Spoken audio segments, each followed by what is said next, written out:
नमस्कार मित्रांनो, सुस्वागतम. घरोघरी मातीच्या चुली या मालिकेच्या आजच्या भागामध्ये जो काही तो गुंड आहे तो डॉक्टरचा वेश घेऊन हातामध्ये चाकू वगैरे घेऊन तेथे लताबाईला मारण्यासाठी आलेला असतो.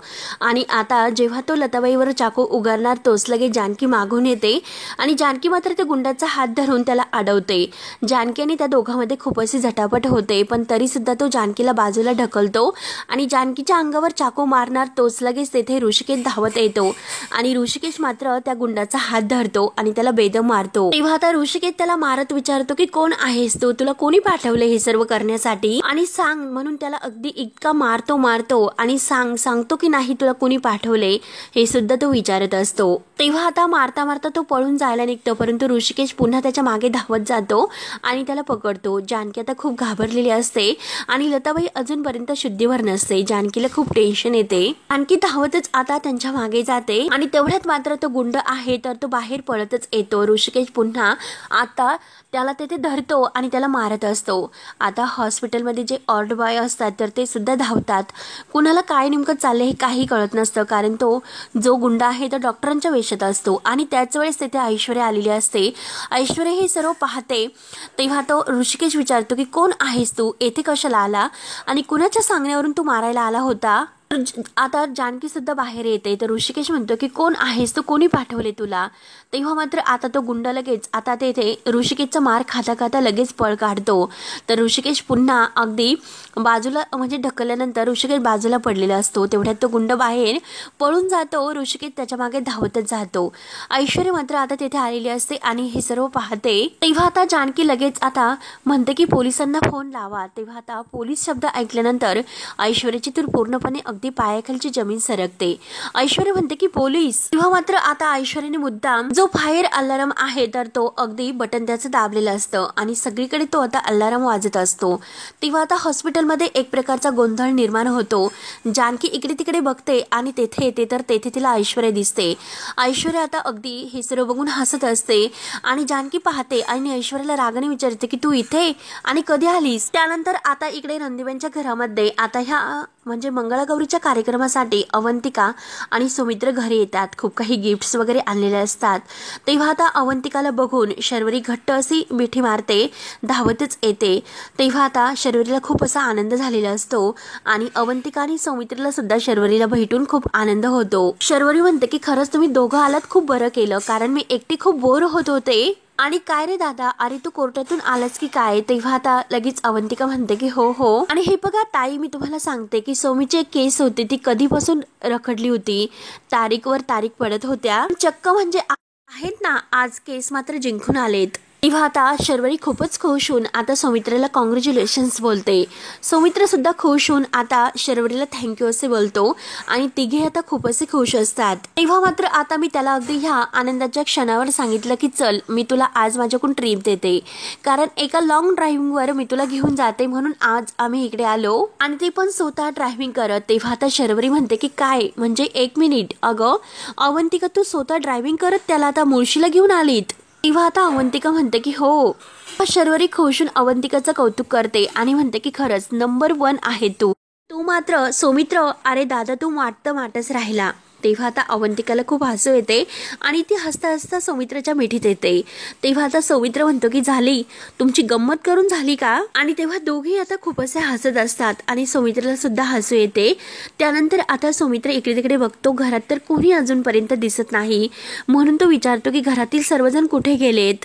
तेव्हा आता शर्वरी सांगते की हे बघ, अरे आई आहे तर ती जानकी बहिणीला हॉस्पिटलमध्ये आणायला गेल्यात. तेव्हा आता सौमित्र विचारतो की हॉस्पिटल आणि नक्की काय झाले, मला तर कोणी कशाबद्दल सांगत नाही, काय झाले बरं. त्यावर आता शर्वरी म्हणते की हे बघ, अरे त्या पार्वती काकू आहे ना तर त्यांना बरं नव्हतं, म्हणून त्यांना अगदी बरं नसल्यामुळे त्यांना हॉस्पिटलमध्ये ऍडमिट केले होते. म्हणजे हे बघ त्या पार्वती म्हणजे काकू आहेत ना त्यांना बरं नव्हतं म्हणून त्यांना हॉस्पिटलमध्ये ऍडमिट केले होते आणि जानकी बहिणी त्यांच्यासोबत होती, म्हणून आई फक्त त्या जानकी बहिणींना घरी आणायला गेली, बाकी काही नाही. सौमित्र विचारतो की काय मग आता त्या बऱ्या आहेत ना. तर शर्वरी म्हणते की हो आता त्या पूर्णपणे बऱ्या आहेत. तेव्हा सौमित्र लगेच अवंतिकाला म्हणतो की हे बघ चल अवंतिका, आपण हॉस्पिटलला जरा बघून येऊयात. तेव्हा लगेच आता ते दोघे जायला निघतात. परंतु ही शर्वरी आहे तर ती अवंतिकाला म्हणते की वहिनी अगं कशाला जातेस, अगं ते येतच असतील घरी आणि तुम्ही कशाला आता तिकडे जातात, ते घरी येतातच असतील, त्यामुळे तुम्ही हे बघा आपल्या रूममध्ये जा, फ्रेश वगैरे चेंज वगैरे करून बाहेर या, आम्ही तुमची वाटच पाहतोय. त्यानंतर आता इकडे ऋषिकेश धावतच आतमध्ये येतो तर जानकी आता ऐश्वर्याला विचारते की म्हणजे तो आत्ता आलेला माणूस तुझ्या ओळखीचा होता, तर म्हणजे तूच त्याला पाठवलेलं असणार. तेव्हा आता ऐश्वर्या म्हणते की मला काय माहिती की नक्की तो माणूस कोण होता. आणि तेवढ्यात मात्र आता ऋषिकेश धावतच जानकी जवळ येतो आणि जानकीला सांगतो की तो माणूस आपल्या हातातून निसटला असते की कोण कुठला माणूस मला काही माहिती नाही. तेव्हा ऋषिकेशचं लक्ष ऐश्वर्याकडे जाते आणि तो रागाने ऐश्वर्याकडे बघतो आणि तो आता ऐश्वर्याकडे बघून विचारतो की हा फायर अलार्म आहे तर तो कोणी वाजवला. तेव्हा ऐश्वर्या म्हणते की माझा काय संबंध, मला काय माहिती. तेव्हा जानकी म्हणते की हो का, अगं तुला माहिती नसेल तर मग कुणाला माहिती असेल, हे सर्व करणारी तर तूच असेल आणि जेथे जेथे काही चुकीचं घडते ना तर तेथे तेथे ऐश्वर्या असतेस. मग मला सांग की तू इथे आलीच कशाला, तुला कोणी बोलवलं होतं इथे, तुझा येण्याचा काय संबंध. आणि हे बघा ऋषिकेश, मी तुम्हाला खात्रीने सांगते की हे सगळं काही ऐश्वर्याने केलेलं आहे. तर आणि तेवढ्यात आता जानकी ते ऐश्वर्याला विचारते की अगं तू हे सर्व का केलंस. तर लगेच सुमित्रा आत येते आणि सुमित्रा लगेच आता जानकीला म्हणते की जानकी अगं हे सर्व काय चाललंय, अगं जरा तरी वेळ काळ आपण कुठे आहोत याचं भान ठेवायला हवं आणि इथे मात्र तू तिच्यावर ओरडतेस. तेव्हा लगेच आता जानकी म्हणते की आई अहो तुम्ही हॉस्पिटलमध्ये.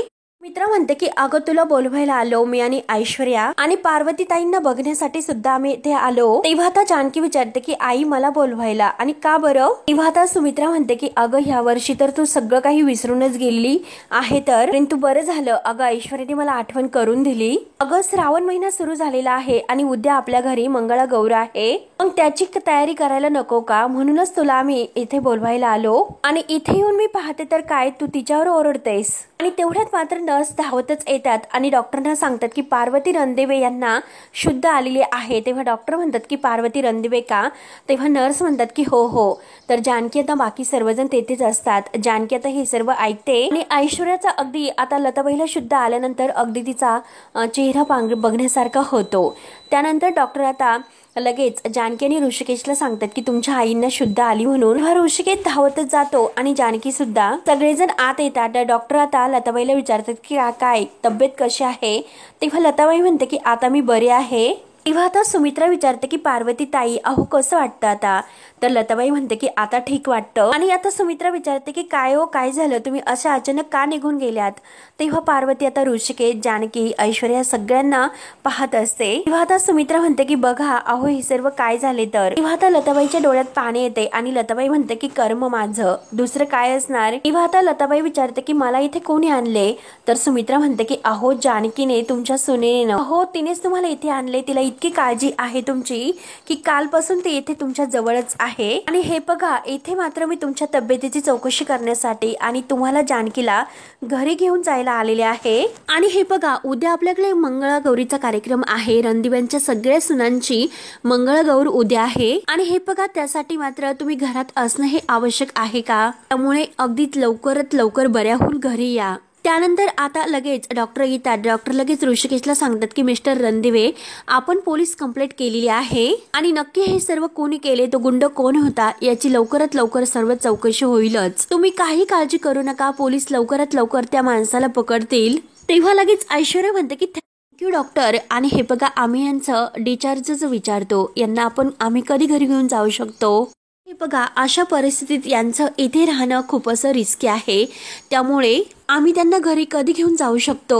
तेव्हा आता डॉक्टर म्हणतात की ठीक आहे तुम्ही लगेच पेपर साईन करून घ्या आणि कारण त्यांचं आता घरी राहणं हे खूप चांगला जास्त गरजेचं आहे त्यांच्या सेफसाठी आणि लगेच आम्ही त्यांना डिस्चार्ज देऊ शकतो कारण बाकी त्यांची तब्येत तर ठीक आहे, टेन्शन घेण्यासारखं काही नाही. तेव्हा आता ऋषिकेश म्हणतो की ठीक आहे आम्ही सहाय्य करतो. तर डॉक्टरांबरोबर ऋषिकेश आता आत जातो. तर सुमित्रा अगदी डोळे भरून आता लताबाईकडे बघत असते आणि लताबाई सुद्धा. परंतु जानकी मात्र आता वेगळ्याच विचारत असते की नक्की हे सर्व करणारा कोण असेल.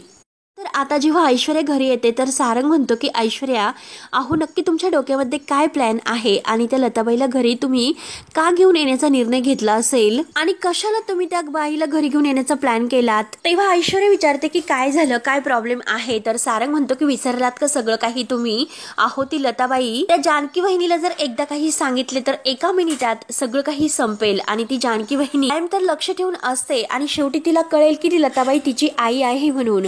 तेव्हा आता ऐश्वर्या म्हणते की अहो सारंग, मी तुम्हाला इतकी मूर्ख वाटते का. आणि हे बघा, तुम्ही जसा विचार करता तसे काही नाही आणि आता या क्षणाला आपल्यासाठी सर्वात अगदी धोक्याची जागा आहे तर ती म्हणजे आता ती हॉस्पिटलमध्ये जर लताबाई राहिली तर मात्र अवघड होईल. तेव्हा आता सारंगच्या लक्षात येत नाही. सारंग म्हणतो की हे सर्व कसे काय.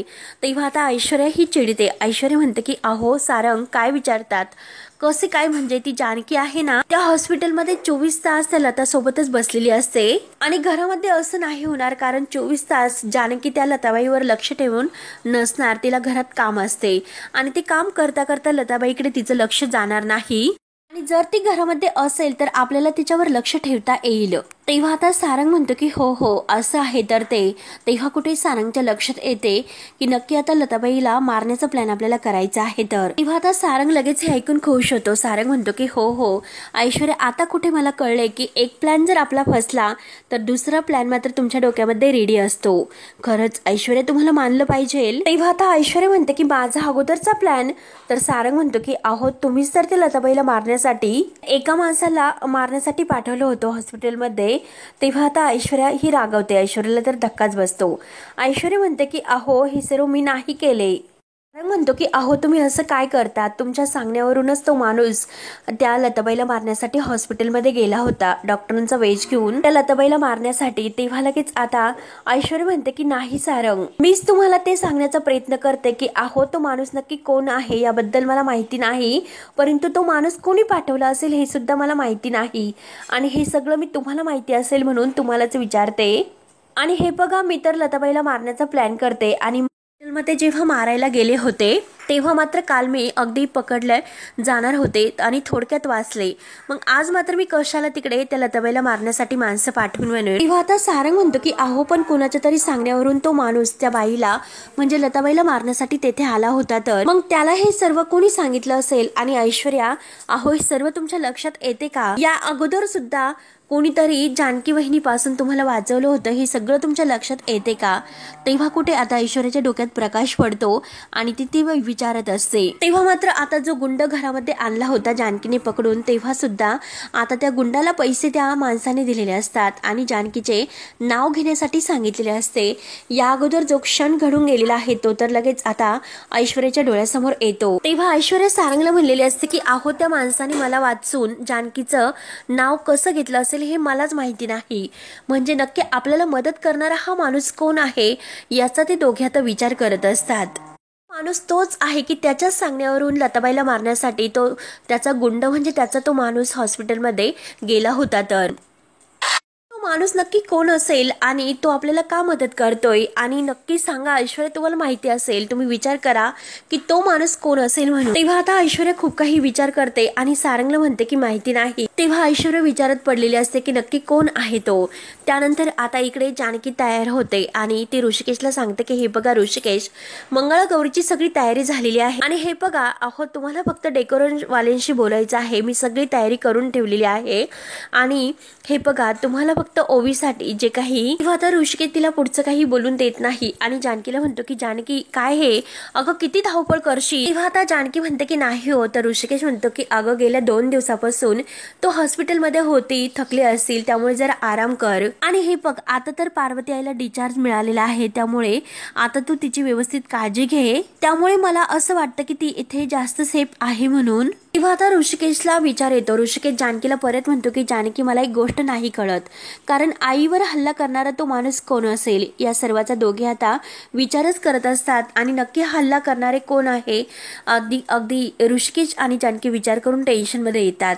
त्या जानकी म्हणते की तो माणूस कोण आहे हे तर मला माहिती नाही, परंतु या हल्ल्यामागे कोण आहे म्हणजे नक्की ती ऐश्वर्या आहे हे तर मला माहितीच आहे. तेव्हा आता ऋषिकेश म्हणतो की हो, माझा सुद्धा तोच संशय आहे की ऐश्वर्याच हे सर्व करत असेल. तेव्हा आता जानकी म्हणते की हो ना, मग आत्ताच्या आत्ता आपण तिच्याकडे जाऊयात आणि तिला ह्या सगळ्याचा जाब विचारूयात की ती हे सर्व का करते. तर तेव्हा आता ऋषिकेश म्हणतो की जानकी, परंतु आपण पुरावा काय देणार आहोत. आणि जानकी अजून एक गोष्ट की इतक्या दिवस तूच म्हणत होती की त्या ऐश्वर्यानेच पार्वती आईला घरात आणले म्हणून. अगं मग तिनेच घरामध्ये त्या म्हणजे पार्वती आईंना आणले तर ती त्यांना मारण्याचा प्रयत्न का करेल बरं. तेव्हा आता जानकी म्हणते की कारण पार्वती आईकडे अशी एक माहिती आहे की ती माझ्यापर्यंत ती ऐश्वर्या पोहोचूनच देत नाही. तेव्हा आता ऋषिकेश म्हणतो की म्हणजे काय. तेव्हा आता जानकी म्हणते की ऋषिकेश हे बघा, जेव्हा तुम्ही मला सांगितले प्रॉपर्टीचे पेपर्स आहे की ते आईकडे म्हणजे तुम्ही ठेवायला दिले होते आणि ते पेपर्स मात्र आईंनी ऐश्वर्याकडे दिले, तेव्हाच मात्र मला संशय आला होता. आणि तुम्हाला आठवते का प्रॉपर्टीचे पेपर्स जेव्हा सही करण्या अगोदर ते पेपर्स मी देवघरात घेऊन गेले होते आणि तेव्हा तर तेथे पार्वती आईंना चक्कर आली होती. तर ऋषिकेश म्हणतो की काय बोलतेस.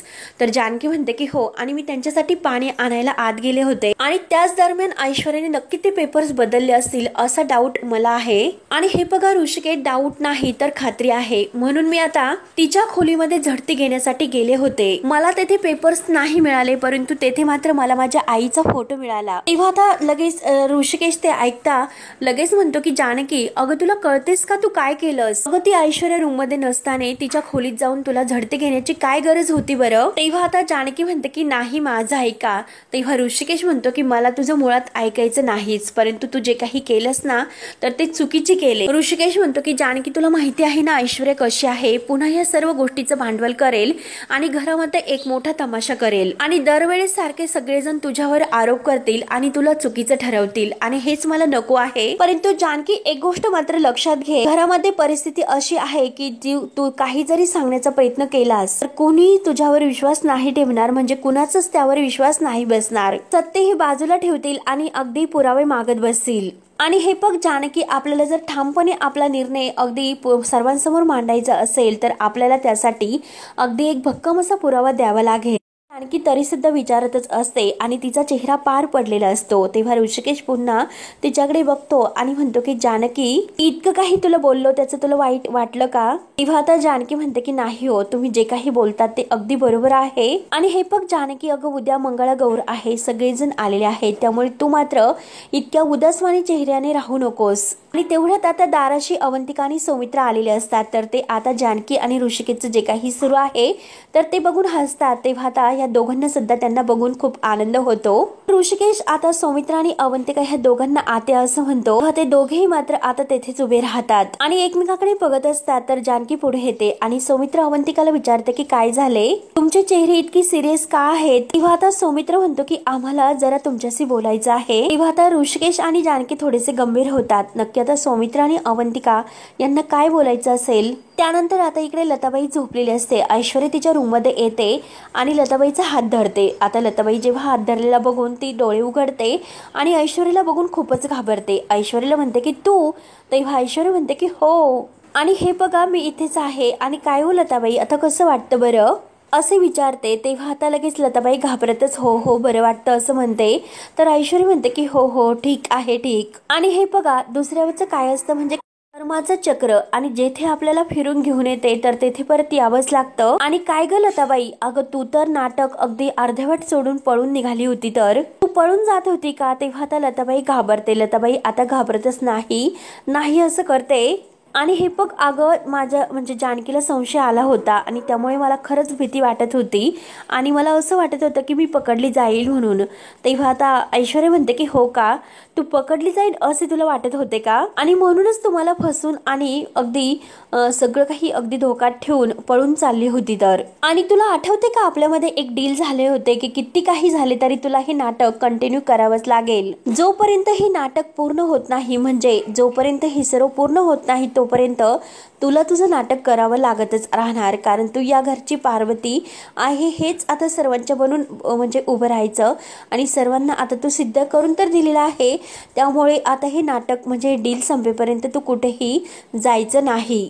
काही झाले तरी हे नाटक तुला कंटिन्यू करावंच लागेल. जोपर्यंत हे नाटक पूर्ण होत नाही तोपर्यंत येथून नाही हलायचं, नाहीतर तुला. तेव्हा आता ऐश्वर्या तिला मारण्याची धमकी देते. तर लताबाई म्हणते की अगं काय बोलतेस. तर ऐश्वर्या तिच्यावर जोरात ओरडते की अगं चूप, आणि परत तिच्या डोक्यावरून प्रेमाचा हात फिरवते आणि म्हणते की अगं लताबाई तू असं का करतेस.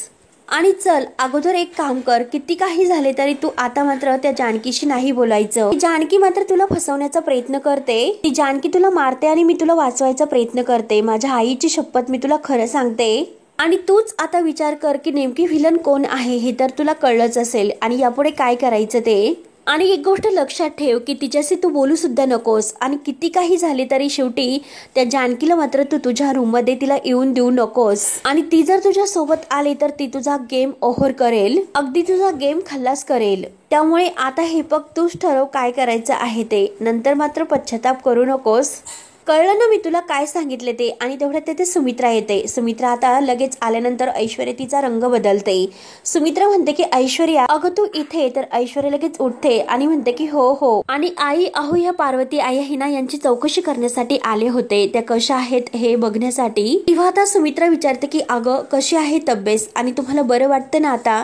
तेव्हा लताबाई डोळे भरून हो हो करत असते. आणि हे बघा मी तुम्हाला पेच करून घेते, मस्त आहे, जर असं बरं वाटेल खाल्ल्यानंतर त्यामुळे खाऊन घ्या. तेव्हा आता ऐश्वर्या लगेच म्हणते की आई अहो मी त्यांना हे समजवण्यासाठी आले होते, जे काही खायचं पिण्याचं आहे ते सगळं काही अगदी व्यवस्थित पाळा, आंबट तिखट वगैरे काही खाऊ नका, आणि जे काही आपण त्यांना सांगू तर तेच त्या करतील ना. आणि ज्या सुमित्रा समोर आता मुद्दाम लताबाईला म्हणते की करताल ना. परंतु आई आपल्या घरात मात्र एक अजून प्रॉब्लेम आहे. तर सुमित्रा विचारते की कसला. तर ऐश्वर्या म्हणते की जानकी, दुसरा काही प्रॉब्लेम आपल्या घरामध्ये असेल. तेव्हा आता लताबाई आणि सुमित्रा ह्या ऐश्वर्याकडे पाहतच असतात. त्यानंतर मात्र आता इकडे अवंतिका आणि सुमित्रा हे आतमध्ये येतात. तर छान अशी साडी अवंतिकाने जानकीसाठी आणलेली असते. तेव्हा आता जानकीला ती साडी खूपच आवडते. जानकी म्हणते की खरंच खूप सुंदर साडी आहे आणि रंग सुद्धा खूपच छान आहे. अवंतिका बघू बघू आणि खरंच वा वा वा, अगं तुझ्यावर तर खरंच हा रंग खूप खुलून दिसणार आहे, अगदी ह्या साडीमध्ये तू गोड दिसतील. आणि सुमित्राला म्हणते की भाऊजी तुमची खरंच चॉईस खूप नाईस आहे. तेव्हा लगेच आता अवंतिका छान एक खोशून उड्या मारते आणि सुमित्राला म्हणते की चल दे, आपली पैन लागली होती, 1000 रुपये दे बरं. तेव्हा आता ऋषिकेश म्हणतो की काय ग अगं कसले 1000 रुपये. तेव्हा आता अवंतिका म्हणते की माझी आणि सुमित्राची अगदी लागली होती, कारण जेव्हा मी त्यांना साडी घेताना म्हटले होते की जानकी बहिणी कधीही स्वतःचा विचार अगोदर नाही करणार, त्या नेहमी मात्र दुसऱ्यांचाच विचार अगोदर करतील. आणि बघितलंस का, ते तर जे बोलले मी खरं झाले, कारण आता वहिनीने आत्ताच साडी बघितली आणि कसं म्हटलं की आय्या किती गोड रंग आहे आणि अवंतिकाला खूप खुलून दिसेल. तेव्हा आता मी सौमित्राला असं म्हणाले होते की जानकी बहिणी नक्की असं काहीतरी बोलतील. तर तेव्हा सौमित्र मला म्हटला होता की नाही की वहिनी असे नाही बोलणार, असे तो स्पष्ट बोलला होता. आणि हे बघ सौमित्र, आता वहिनी सेम टू सेम तसेच बोलल्यात आणि मी मात्र जिंकले. चल तू लगेच पटकन 1000 रुपये दे. तेव्हा आता जानकी आणि ऋषिकेशला खूप हसू येते. तर जानकी म्हणते की बघा ना अहो दोघे सुद्धा खरंच किती लहान मुलासारखं करतात बरं. तेव्हा आता सौमित्र म्हणतो की जानकी वहिनी अगं माझ्या लाडक्या बहिणीसाठी आणि वहिनीसाठी सुद्धा. तर जानकीच्या हातात ती साडी देतो. जानकी म्हणते की काय माझ्यासाठी. तेव्हा अवंतिका आणि सौमित्र दोघे हो म्हणतात. तर जानकी म्हणते की अहो भाऊजी नाही, इतर तुमची लाडकी बहिणी आहेच, म्हणजे मला सांगा बरं साडी माझ्यासाठी म्हणजे अशी काय भानगड आहे बरं. तेव्हा आता सौमित्र म्हणतो की हे बघा, म्हणजे जे काही प्रश्न तुम्ही विचारला खरंच गुड, कारण जेव्हा मी मुंबईला चाललो होतो तेव्हा आमच्या दोघांमध्ये आता एक अगदी म्हणजे विषय सुरू होता, कारण जेव्हा मी पहिली केस जिंकेल तेव्हा दादासाठी कुर्ता आणि वहिनी तुझ्यासाठी छानशी साडी घेऊन येईल असे आमचे ठरले होते. तेव्हा ऋषिकेश म्हणतो की अरे सौमित्र आमच्यासाठी हे सर्व करण्याची काय गरज आहे बरं, आई आणि नानांसाठी काहीतरी कर. तेव्हा आता लगेच सौमित्र म्हणतो की अरे सगळ्यांसाठी तर ते करतातच, आणि दादा तू आणि वहिनी तुम्ही खरंच आतापर्यंत आम्हाला दोघांना खूप असं सपोर्ट केलेला आहे. नेहमी तू आमच्या पाठीशी उभा राहिला, काही असो तू कायम नेहमी आमच्या पाठीशी असतो. हे सगळे जे काही तू माझ्यासाठी केलं तर त्या सगळ्याची परतफेड मी नाही करू शकत. तेव्हा आता जानकी म्हणते की भाऊजी अहो काय हे सर्व, असं काही नाही. सौमित्र म्हणतो की नाही वहिनी तसेच आहे, आणि जर तुमच्या दोघांचा सपोर्ट नसता तर कदाचित आज अवंतिका सुद्धा माझ्या आयुष्यामध्ये नसती. अवंतिका सुद्धा खुश होऊन थँक्यू सो मच दादा आणि थँक्यू सो मच वहिनी असं खुश होऊन म्हणते. तुम्ही दोघंही अगदी आमच्या पाठीशी खंबीरपणे उभे राहिलेत आणि खरंच त्याबद्दल थँक्यू सो मच। आणि जर कदाचित तुम्ही नसतात तर मी कदाचित घरी सुद्धा येऊ शकले नसते। अवंतिका सुद्धा आता जानकी आणि ऋषिकेशचे खूप आभार मानते आणि बाद झाले आता दोघी घट्ट आता एकमेकींना मिठी मारतात। तर अवंतिका खुश होऊन वहिनीला विचारते की वहिनी साडी आवडली ना तुम्हाला? तर जानकी खुश होऊन हो म्हणते आणि म्हणते की साडी सुद्धा आवडली आणि सरप्राईज सुद्धा आवडले। अवंतिका म्हणते की वहिनी उद्या ही साडी घालायची आणि मस्त मिरवायचं। जानकी आणि ऋषिकेश एकमेकांकडे बघून हसतात आणि हा भाग येथे संपतो। पुढील भागामध्ये ऐश्वर्या आता सारंगला म्हणते की लवकरात लवकर तुम्ही सगळ्यांच्या घराबाहेर आहे तर त्यांना बाहेर काढा। तेव्हा आता सारंग म्हणतो की अंगणात चालेल का? तर ऐश्वर्या म्हणते की सारंग हे बघा कुठेही घेऊन जा, पटकन जा आणि सगळ्यांना बोलवा। तेव्हा मात्र आता सारंग आणि या सगळ्यामध्ये स्पर्धा लागलेली असते आणि सारंग त्यात हारतो। तेव्हा सगळेजण सारंगची गंमत उडवतात। त्यानंतर आता ऐश्वर्या जो काही वर आता एक झुंबर लावलेले आहे तर ते झुंबराची दोरी सोडून ठेवते आणि आता मात्र ते झुंबर तिने आता ऐश्वर्या आणि मात्र जानकी आणि त्या लताबाईला मारण्यासाठी हे सर्व केलेले असते।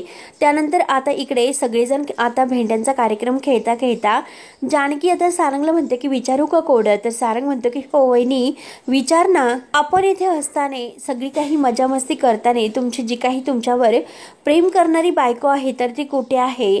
ते ऐकल्यानंतर आता सारंगला तर धक्काच बसतो।